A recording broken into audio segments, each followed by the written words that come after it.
Si querés escribir una buena historia, necesitas escribir buenos personajes.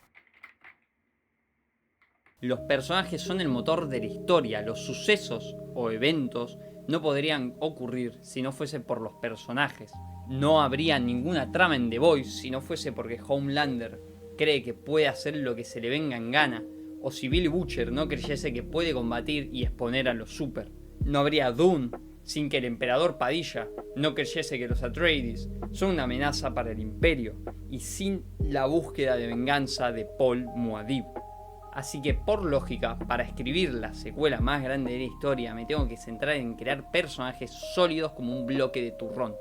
A lo que tu pregunta será que ¿cuál es la técnica infalible para crear esos personajes tan estructurados y complejos que nunca se hayan visto en la historia de la humanidad?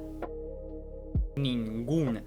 Lo único que te queda por hacer, lo único que me queda por hacer es simplemente escribirlo. Escribir sus perfiles, sus pasados, sus creencias. Escribir esas escenas que tengo en la cabeza para conocer más en profundidad sus creencias. No solo sobre ellos mismos, sino sobre el universo en el que están situados y los hechos que los rodean. En conexión a lo anterior, ahí es donde entra la magia del boceto y la corrección. Necesitamos del boceto para conocer a nuestros personajes en situaciones reales y no en una ficha que dice cómo son, ni en nuestras películas mentales. Porque los personajes solo pueden ser quien son cuando están existiendo en el universo en el que existen, cuando están atravesando experiencias. El personaje es el personaje por las creencias que deja ver en su toma de decisiones. Curiosamente, así funcionan las personas en el mundo real. Nosotros podemos entender las creencias a través de lo que hacen o dicen. Es un fenómeno que percibimos constantemente. Solo fíjate en la persona que trata mal al mozo cuando va a una cafetería o un restaurante. Trata mal al mozo porque cree que el mozo es un simple sirviente, no cree que haya un ser humano detrás de la fachada de mozo. O más claro, me pongo yo de ejemplo. Yo veo a un TikToker hablando bien de Quicksilver y mi respuesta inmediata es: ahí lo tenés al pelotudo.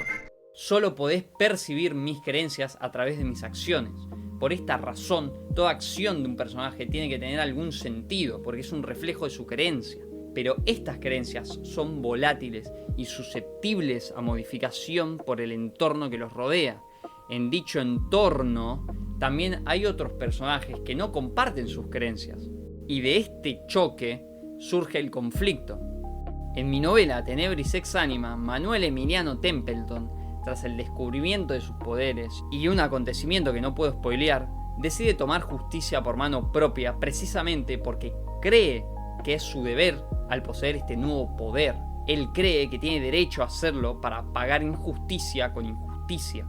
Esta creencia junto a sus acciones no son muy bien recibidas por sus amigos, lo que termina modificando las creencias tanto de Manuel para con sus amigos, quien termina viéndolos como una suerte de traidores que no entienden su dolor a pesar que algunos de ellos lo hayan compartido, como de sus amigos para con Manuel, quienes lo ven como este psicótico del que hay que alejarse y que debe de ser detenido, independientemente de que esté bien logrado o no, algo que juzgarás vos al leer mi obra. Está claro que una historia al final del día es un constante conflicto entre creencias de personajes.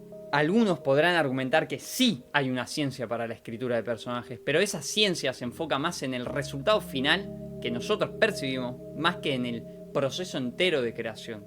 En la creación de personajes dentro de una narrativa, desde el momento cero hasta el resultado final, hay demasiadas variables a modificación. De no serlo, en Tenebris Ex Anima, todo el mundo habría hecho la vista gorda después de ese suceso que no puedo revelarte. Retrocediendo a la cuestión sobre la percepción del resultado final de una obra, vayamos con Dune.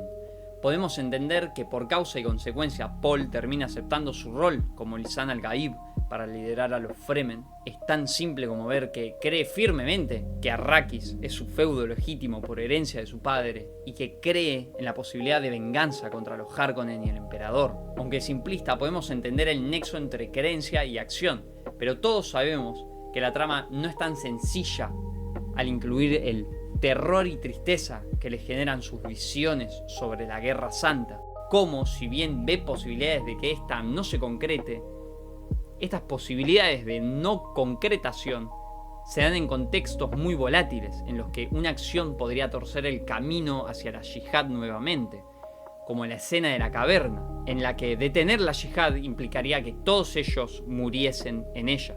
El por qué Frank Herbert construye estos momentos es algo que fundamentalmente solo Frank Herbert pudo hacer en su contexto, quizás para que nos quedemos con la duda y nada más. Además de que juega con los temas de enfrentarse al peligro o el autocontrol. Pero otra vez, solo es el resultado final y no el proceso entero.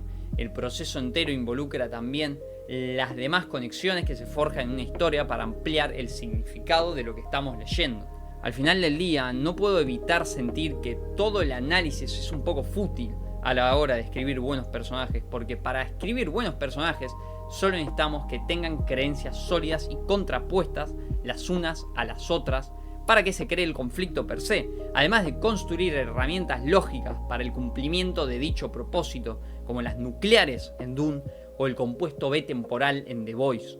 Para concluir el video, lo que yo llevo haciendo en la construcción de la secuela de Tenebris Exánima es escribir esas escenas que tengo en la mente, porque solo puedo conocer a mis personajes si los veo actuar. Y creo efectivamente que es mejor que una ficha de personajes porque implica dinamismo. De hecho, creo que primero deberías describir esas escenas y después hacer tu ficha de personaje con la información que se te revele. Porque escribir esas escenas da información observable y no solo un rasgo de personalidad como frío o amable. Porque esas dos palabras son encasillables en muchísimos contextos. Ser amable puede ser incluir a alguien a un grupo de amigos o dar un pedazo de chocolate. Ser frío puede ser que no te afecte la muerte de un conocido o poder moler a golpes a una persona sin ningún tipo de remordimiento. Mientras más lo pienso, menos sentido tiene escribir personajes a partir de rasgos de personalidad tan abstractos en lugar de enfocarse en sus acciones y lo que ellas nos revelan. Este fue Gonza y te deseo éxito, que la suerte es para mediocres.